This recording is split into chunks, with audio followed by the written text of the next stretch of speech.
This is the story of how an ordinary young woman from an ordinary family became destined to be the future Queen of England. It seems like a fresh chapter, the beginning of something quite new. What you see is pretty much what you get. William and Kate have brought a real relevance to the monarchy. The royals never really lost popularity. Because the monarchy is uniquely trusted. It is above politics. She's possibly one of the most scrutinised royals ever. And one of the things that the young royals have done very successfully is to renew the royal brand abroad. Most of the nation has fallen in love with Kate. We are seeing a queen in waiting.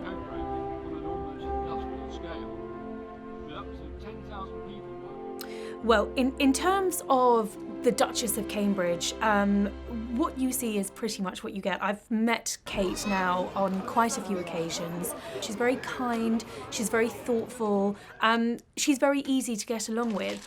I think she's been very well brought up. She comes from a lovely family. She's got 2 feet firmly on the ground, and the people who know her well are very loyal to her, and they love her. In one sense, Will and Kate marrying, it seems like a fresh chapter, the beginning of something quite new. And if you go back to when the present Queen married Prince Philip in November 1947, at that time it was thought to be a new beginning. And then later on people said, what happens when they get old? We'll get bored with them. We don't want them anymore. And particularly with the present Queen, who's now the longest reigning monarch in British history.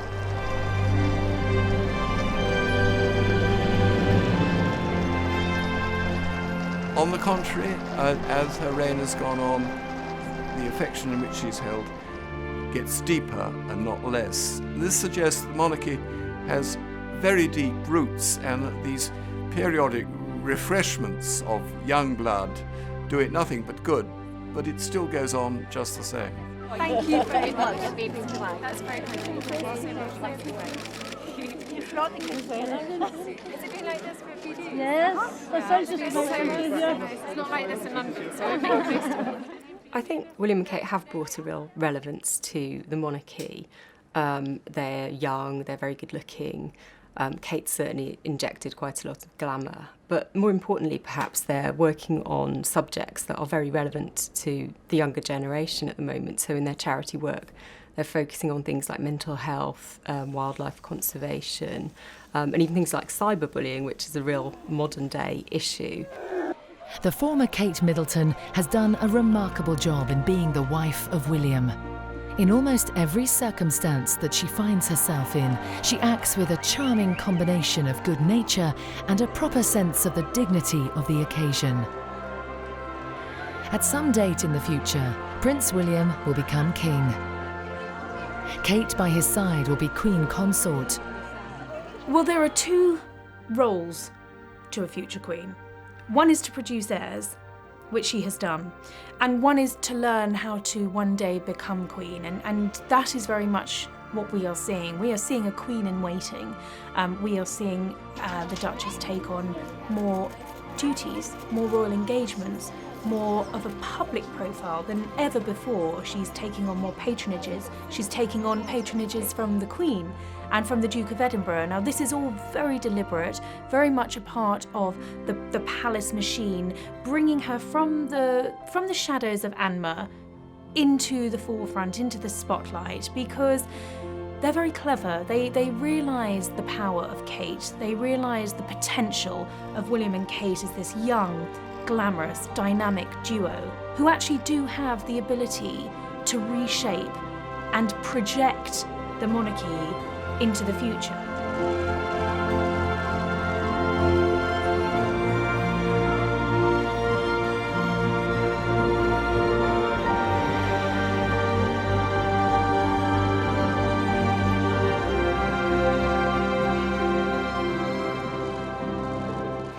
If you had asked me in the 1990s what I saw the future for the royal family as being, I would then have shared the pessimism about its longevity. Not because the opinion polls suggested that was right, because one of the things that people always misunderstand is even though there was the annus horribilis, even though there was that huge controversy around the collapse of the Charles and Diana marriage and in fact also other royal marriages, in spite of all of that, the royals never really lost popularity. Individual members did, but the family didn't, the Queen didn't in any real way. There's never been really more than 25% Republican sentiment in this country. However, I would at that point have thought that the way in which the modern world was developing mitigated against a monarchy continuing well into the 21st century, because we seemed to be entering a society that was more egalitarian and had more faith in the transformational effects of politics and was somehow kind of moving into a joyous modernity. And in fact, we've gone totally the other way, and people have lost faith in politics so profoundly that has actually, in a strange way, shored up and made much more important the position of the royal family. Obviously, whether you're a Republican or a royalist, your view is going to differ. But when you see how the nation came together to celebrate the Queen's 90th birthday, there was no doubt in my mind that the United Kingdom loves its Queen. There will always be people who say it's a waste of money. Well, they cost us less than £1 a year in terms of upkeep, and I think they're worth every penny. And William and Kate very much are the future of the monarchy. I think monarchy is now more relevant in the early 21st century than it has been for many years. And I think the answer is because the monarchy is uniquely trusted. It is above politics, and at a time when public trust and respect for not just politicians but many of the forces in society which hitherto had bound us together is beginning to break down, the monarchy is the one common point above politics, above suspicion. So I think as long as the monarchy can keep the sense of it being a family and a wholesome institution in place, the country is going to want to, not just at a superficial level, but at a very profound emotional level, bond into the monarchy as the representation of what it means to be British. Myers decided to go.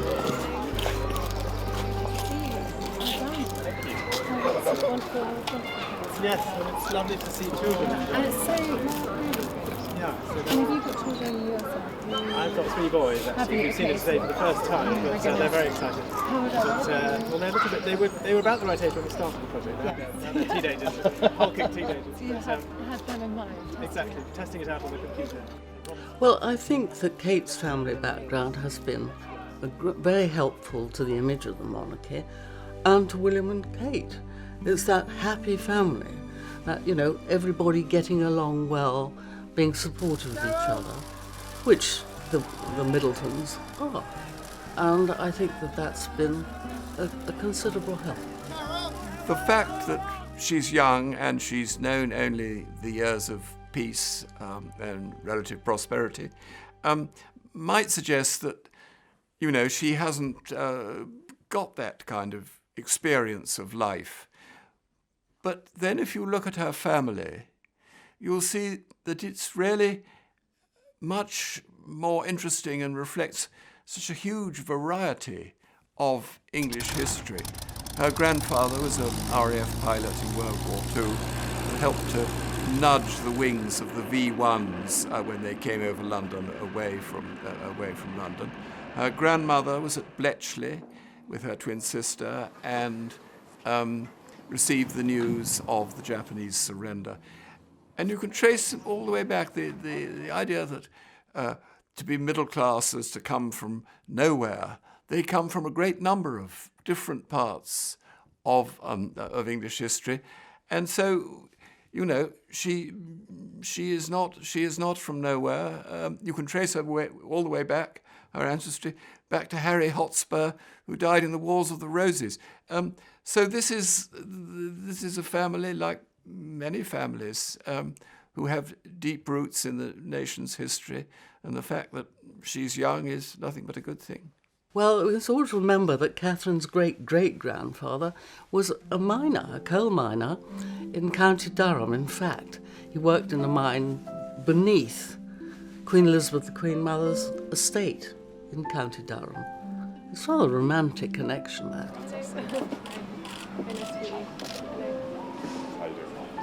You guys been sitting here for hours as well? Yeah. Sorry, pretty freezing. The windiest place in Dundee. How long have you been in the cadet school? 5 years now. Yeah.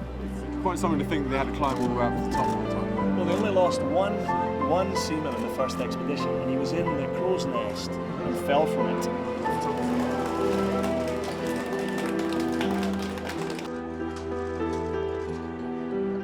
Well, William guards the privacy of his family, I think more highly than anything else in his life, and it doesn't take a psychologist to work out why. You only need to look at William's own background, his relationship with his mother, what happened to his mother, the untimely death, preceding that, the breakdown of the Wellses' marriage, everything played out in the media, poured over in the press, and he hated it.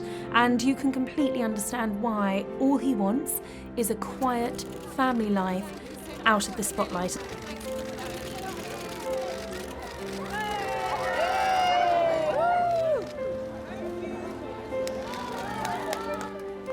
I think the palace take a great deal of care of William and Kate, and I don't think they make them do too much or take them away from their children too much. I think that they have a really, modern, sympathetic view of that.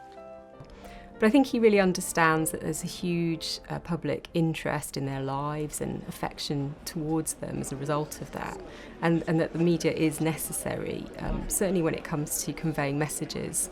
I think he totally understands that it's a vital tool for him. Kensington Palace has, warned against the use of paparazzi photographs of the children in particular, although they're still being taken quite frequently. There aren't any UK publications who will use them. And I think that's probably helped a great deal to reassure him. Instead, we have William and Kate choosing when they want to issue photographs of the children.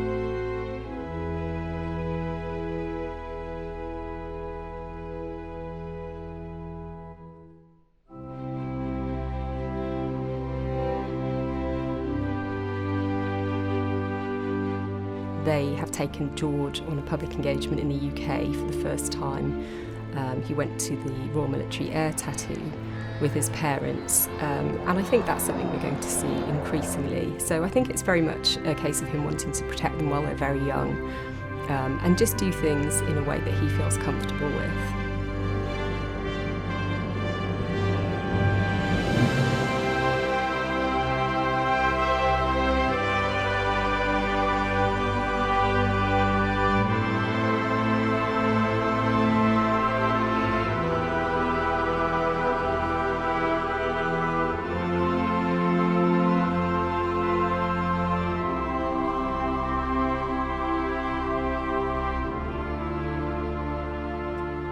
One of the very first things I noticed about Kate was the way in which she is not like the mother-in-law she never met.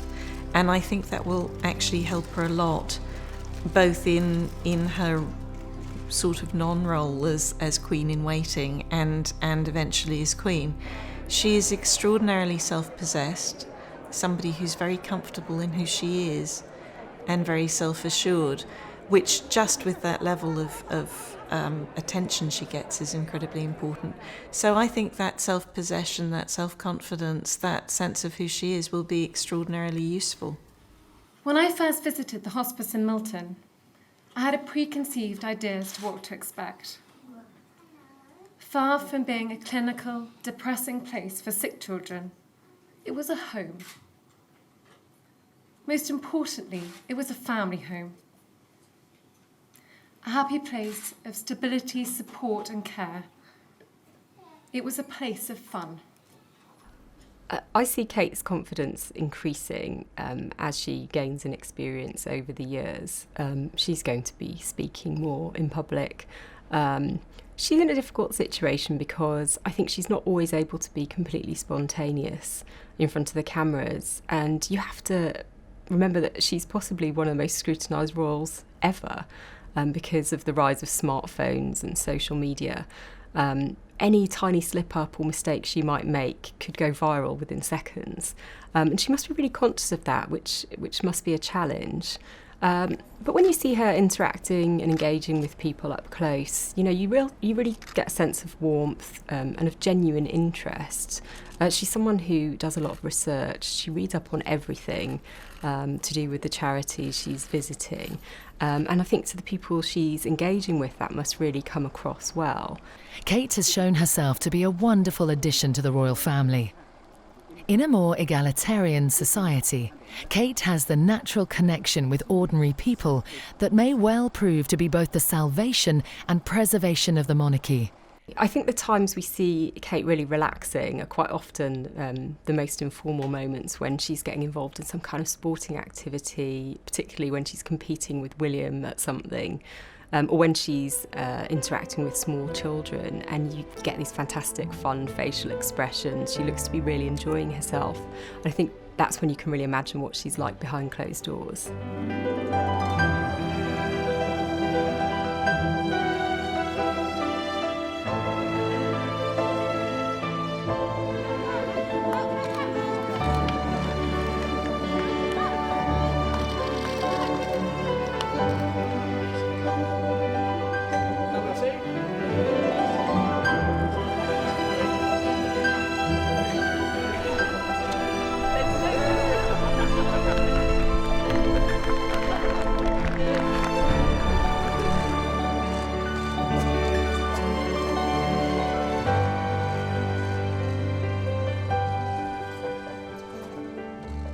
The idea that Kate will drift away from her family into an exclusively royal life seems to me to misunderstand what's happened. What's happened is a permanent removal of the old barriers and if you like, a domestication of the idea of royalty, and that she will be able to bask happily amongst her family for the rest of her days. And so to that extent, we have moved into a much less magical era of monarchy, one in which they seem to be much more people like us leading lives like us, though of course they don't lead lives exactly like us. I think far from this being something which will weaken the hold of the monarchy upon the public imagination, I should have thought it would strengthen it. Yeah, I think very much there is a feeling in the palace that they want to learn from the mistakes of the past. They didn't want a royal bride who felt isolated and lonely and cut off from her family and miserable, because that has happened before, and they didn't want a repeat of Diana. So I definitely think courtiers were determined that Kate should marry into the family feeling as comfortable as possible, and I just think William wasn't going to take any chances. And he adores the Middletons. He has a very close relationship with Michael and with Carol, so he also didn't want them to be sidelined as soon as Kate married into the family. I don't think there'd be any need for her to distance herself from her family. They're obviously very important to both William and Kate, and they've really been accepted into the royal fold, if you like. And we've seen the Queen driving Carol Middleton around at Balmoral, pointing out sights to her. They're obviously very comfortable in each other's company. The family have also enjoyed, lunches at Sandringham, and they've stayed at Prince Charles's Burke Hall home. They're very much welcomed into the fold, and I don't see any reason why that would change in future.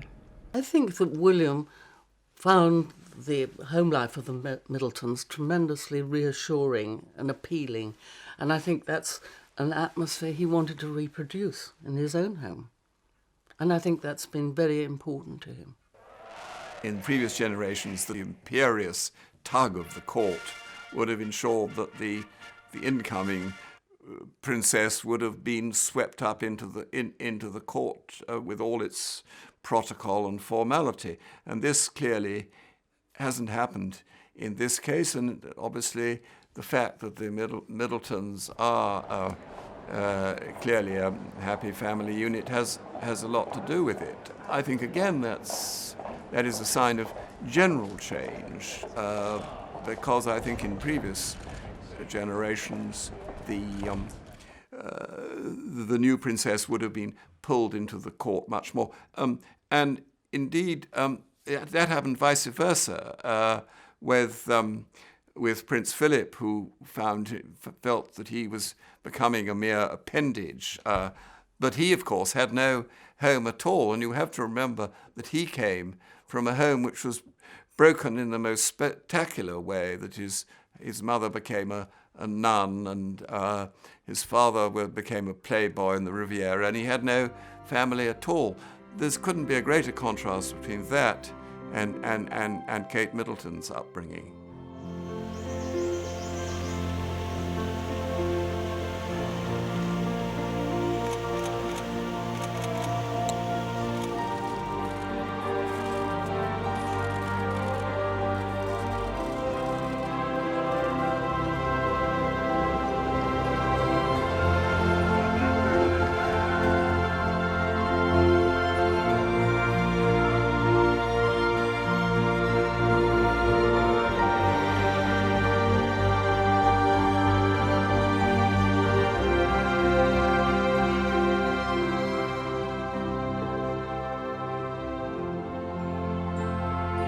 Kate has provided William with a stable family life, one that he himself never had, and one that he values enormously.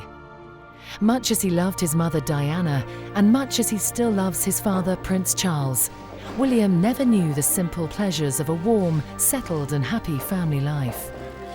I think that Kate's influence on William has been very, very important. I think that he was quite seriously affected by the bad relationship of his parents. And I think that Kate has strengthened him. Harry, of course, bounces along anyway, but I think William was more sensitive and more affected by, say, the suffering of his mother. And I think that Kate has provided the necessary, stability for him. When I was growing up, I was very lucky. My family was the most important thing to me. They provided me with somewhere safe to grow and learn, and I know I was fortunate not to have been confronted by serious adversity at a young age.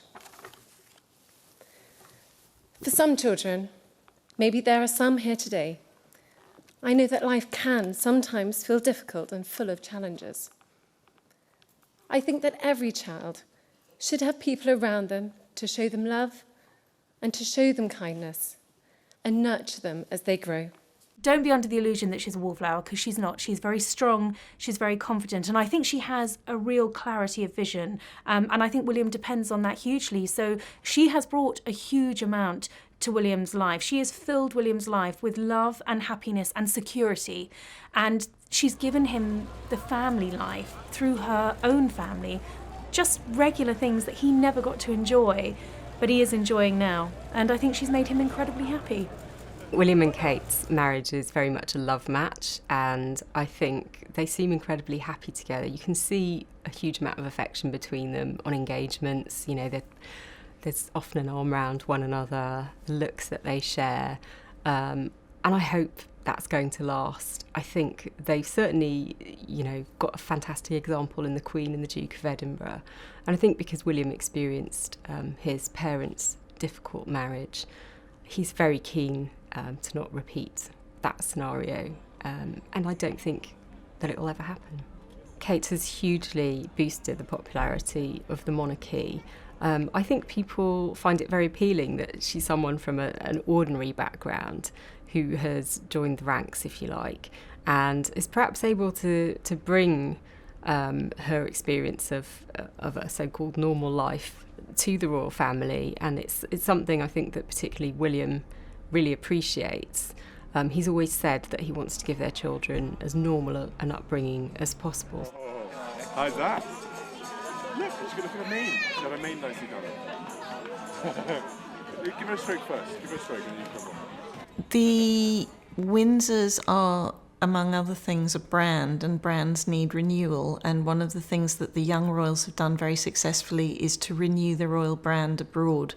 If you look at the kinds of crowds that their trips attract, it is extraordinary. The younger royals can do that in a way that the older ones cannot.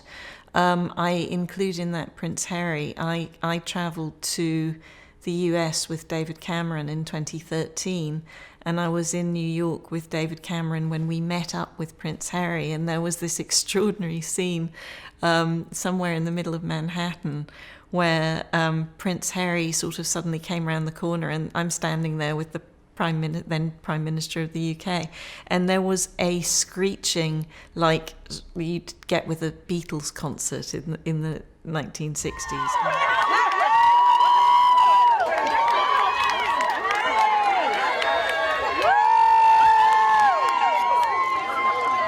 And the thing about that is that sort of rock star appeal that the younger ones have.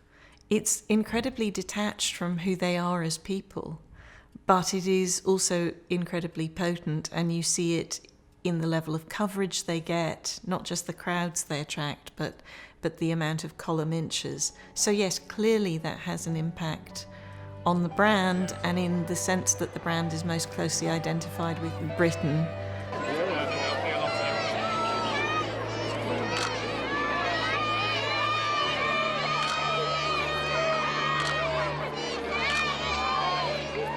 Well, when she is queen, she's going to be queen of a very modern world, and I think it's going to help her hugely that she hasn't come from blue-blooded aristocracy and a background perhaps that people cannot relate to. She comes from a very hard-working family who have, climbed up the echelons of society from, working class to the very top.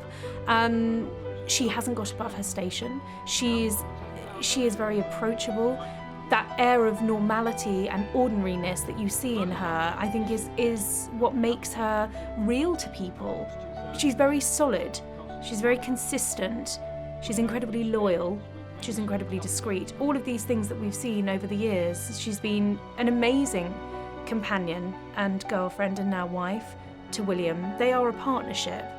She also has an innate understanding of what she's married into and that sense of duty. But I suspect that those 10 years of dating Prince William were probably enough to make her realise exactly what life was going to consist of. She had time to know whether or not she was cut out for it, but William was very lucky that she did have those characteristics, which not everyone does. Kate has a natural sympathy and connection with the public. It is unusual for someone so young to possess so many qualities that combine charm with graciousness.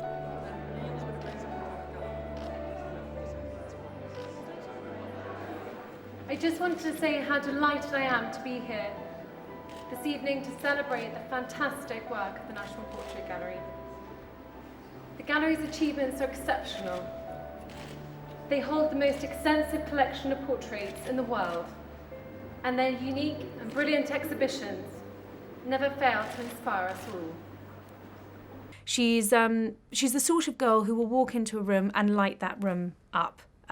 Not in the same way that Diana did. Diana was a head turner. She was the glamour girl. She dazzled in diamonds. Kate is more understated, but there is a warmth about her and something incredibly appealing. And all of those are going to be things that stand her in, I think, in very good stead for her future role. Kate might not have the blue blood of the aristocratic monarchy, but she has every bit in her character and behaviour the virtues of monarchy all around the world at its very best. And I'm sure that William married her not thinking whether she was a royal family member or not, but because he fell in love with her. And who can blame him? Most of the nation has fallen in love with Kate.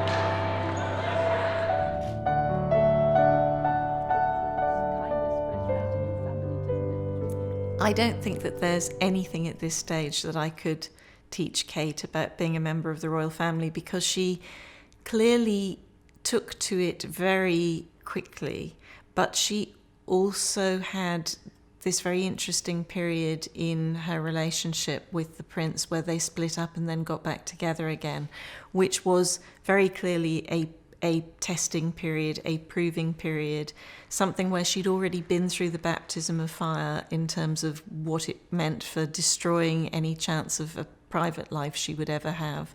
And she went into it in that sense with her eyes open. The one thing I suppose she may not have known, and will now know very well, is just how peculiar royal life is. It is the strangest place that I have ever spent time in the palaces. Just that sense of never ever really being alone. And the palaces are sort of strange old buildings that are all about actually being built for show, for people to look inwards. And so they're really not about comfort, they're really not about family life. So by now she knows that. By now she knows the peculiarities of the etiquette. The young royals have dispensed with some of it in a way that Prince Charles, for example, has not. He still insists that not only that his staff call him sir and curtsy or bow, but actually many of his friends do. I think that what William saw in Kate was a woman who would never leave him, and that she had that sense of faithfulness to him which would endure all their lives. And given his own experience of his parents' turbulent marriage, I think something deep inside him was calling him and saying, I don't want that for my marriage. I want to be with somebody who I can be together with when I'm 90. I think the monarchy has changed a great deal in the last century. I think since World War II particularly, the private secretaries in the palace, they have a big sense of PR nowadays, which they certainly didn't.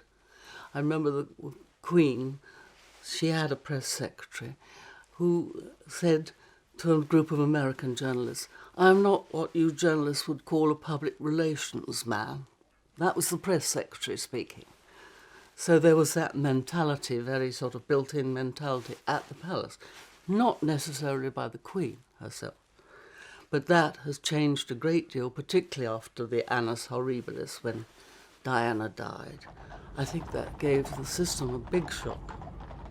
And I think that it shook them into a more modern approach.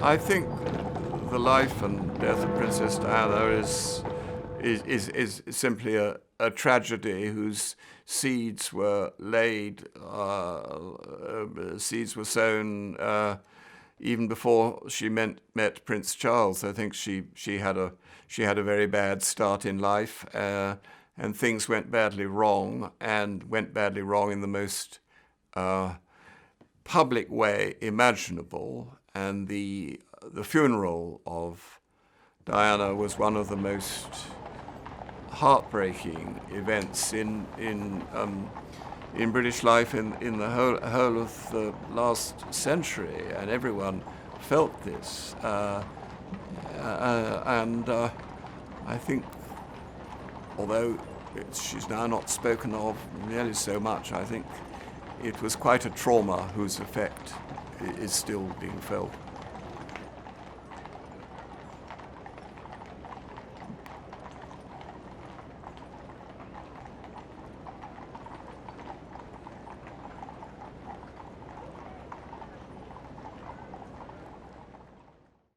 William and Kate, I think, have inherited an interest, a passion from Charles of being extraordinarily interested in the least well-off, the least financially prosperous, but also those who are suffering. And it clearly touches the hearts of both William and Kate. Am I female? No. Am I male? Yes.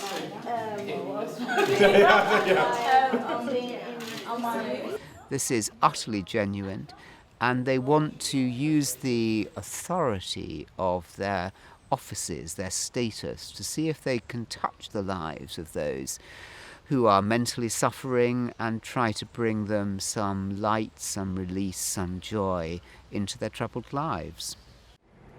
Catherine, Harry and I have decided that we can use our positions to make a difference on the subject of mental health. It should not be a taboo subject in the year 2016. The Heads Together campaign is all about getting people talking about the hard times that many of us will face and have faced in our lives. Tonight, we're celebrating a truly remarkable work taking place across Place to Be schools in support of children's mental health. Without many of the inspiring people gathered here this evening, countless of children would not receive the transformational support in their schools. It is because of so many of you here tonight that in their time of need, children have the help, care and attention that will get them through the tough times in their lives. I think it's really quite a brave move. These are subjects that traditionally have been fairly taboo. They're talking about really difficult things such as suicide and addiction, bullying, and I think it's really been very important to bring it out to the fore and get people talking about it. And you can see the genuine concern. We had an incident recently where Prince William comforted a young man who had lost his mother recently, and obviously you could see that his empathy is genuine. He's been through the same thing. Very proud of you. But that's an incredibly powerful thing to be able to do, to go and bring their own experience and share it with others, and let them know that it is okay to talk about these things. It seems to me an enormous challenge for all of the young royals, but in particular for William and Kate, to find a way to do the empathy thing, to do what they seen as being their core role in terms of performing a charitable role, and maintaining something that they are clearly setting out to do, which is redefining how much of themselves they make public. They are trying to, and I'm, by the way, very sympathetic to them on this, they are trying to carve out a space for themselves to have a private family life. They are also, I think, very interestingly positioning themselves for the age that they are in the era in which they are in the public eye, which is, of course, a social media saturated Instagram selfie era, where they are in some way going very much against the tide on that, trying to reclaim something for themselves. Now, I think that is potentially quite a clever thing to do in the long run. In the short term, it is inciting the ire of the press, so they're getting a more negative press as a result because the press feel shut out, and you see some quite silly and nasty reporting as a result. But there is also the danger that they just end up looking like they're not doing very much, which of course is the big criticism. There's absolutely, it has been the case that William and Kate have been given some breathing space, some time out to enjoy being married, to have children. And I think that does come down from experience. I mean, Charles and Diana were thrown into the thrust of royal life. You know, weeks after their wedding, they were touring around the world. Diana became an international celebrity overnight, totally eclipsed Charles. No one wants to see history repeating itself in that respect. And so what you have seen is a far more controlled release of William and Kate into the public domain. It hasn't just been an explosion. You know, after the royal wedding, they went to Canada and then things settled down. So there are tours and there are engagements. All over the world, the visits of Kate and Prince William have led to a renewed enthusiasm for the royal presence abroad. Heads of state are pleased to welcome the royal couple everywhere, and audiences are clearly charmed by Kate.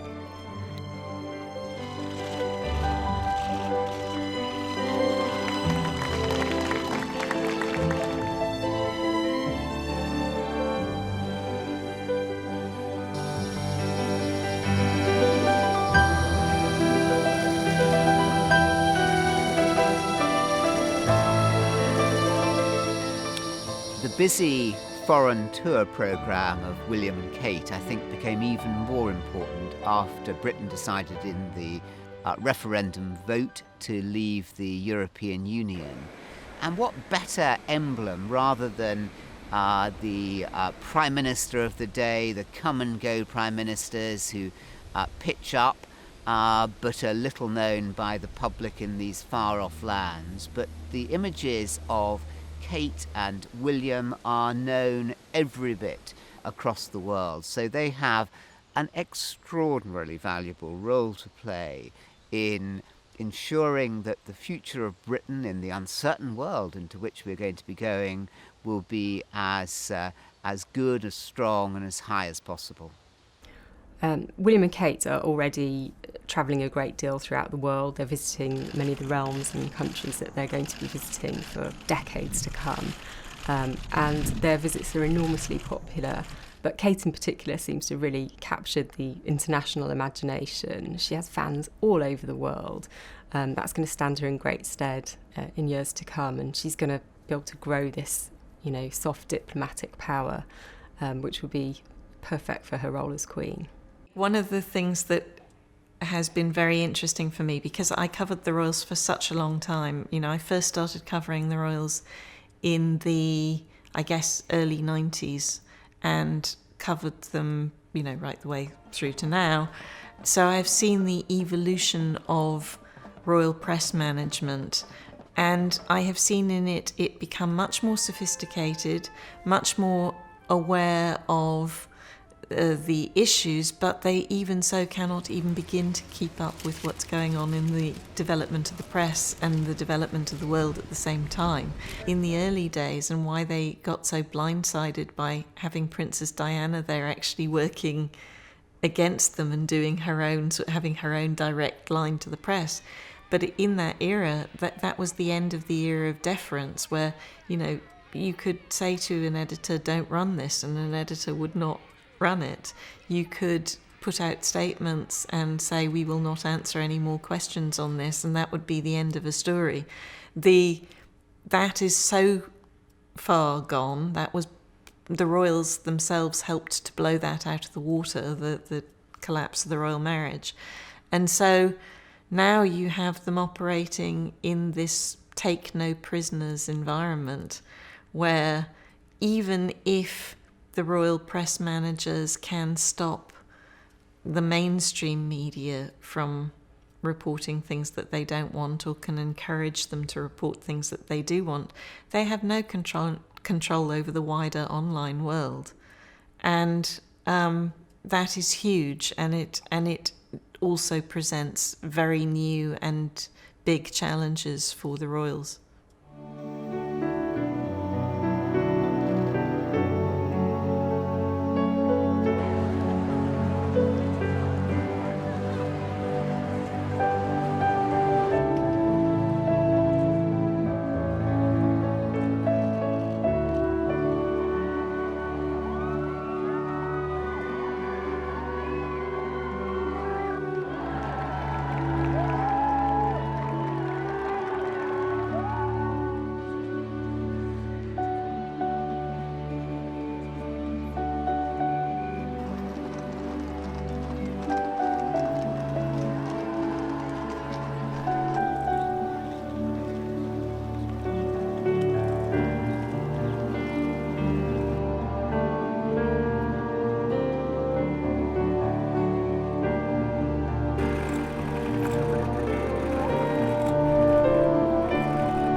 there's a strange belief that the young have no interest in ceremonial or in the past.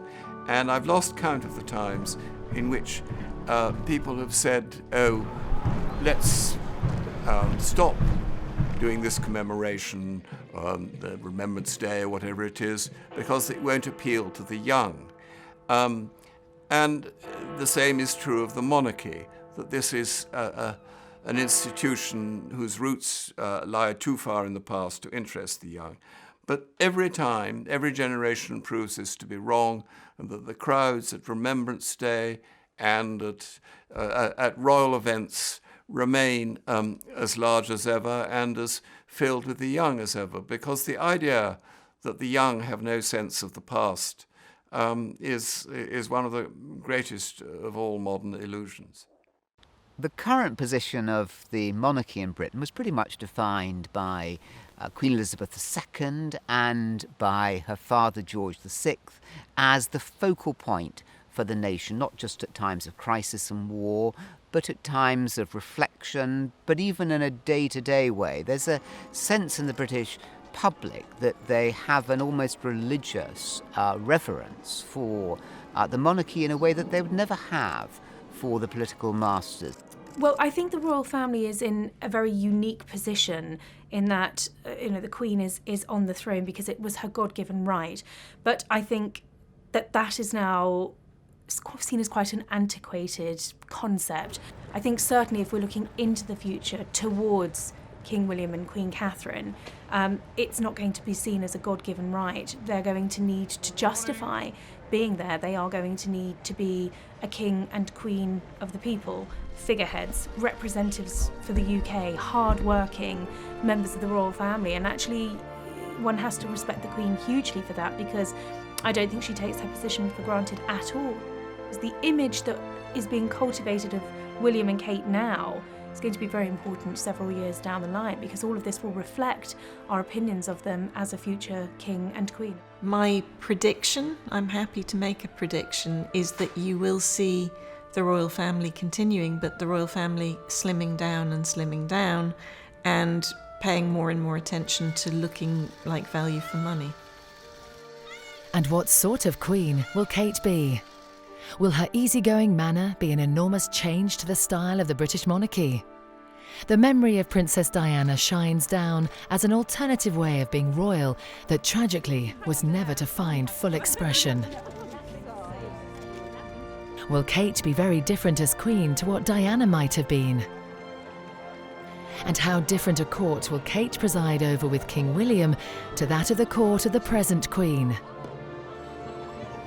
Kate has that rare ability, possessed by very few people, of being able to talk to, speak to, relate to those of utterly different ages, backgrounds, ethnicities.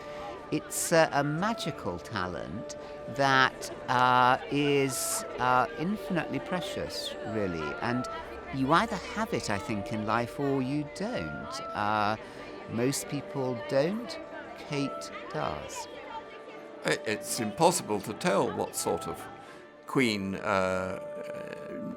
she'd be like. We can only observe what we see and read. But she seems to be a rather modest, cautious sort of person who's unlikely to endanger the monarchy, and I should have thought she would be a kind of reassuring presence, but who knows what the future will bring. Oh, I think Kate will make a dignified queen. It's very hard to imagine her sort of emerging in a sort of social activist role like her father-in-law or anything like that. I think, in terms of what people expect of a queen, as the current queen has defined it, she'll be quite close to that same model. I think Kate's going to make a fantastic queen.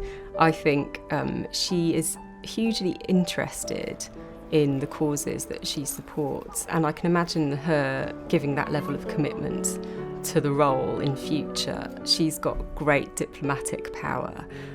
She's hugely admired across the world. Well, when Kate does become queen, she will have had decades of experience within the royal family. So the fact that she wasn't born blue-blooded will not matter at all. In fact, it will be that stands her in the best possible stead. She will have the advantages of both worlds, that experience of royalty and having been born an ordinary girl from the home counties. It's a perfect combination.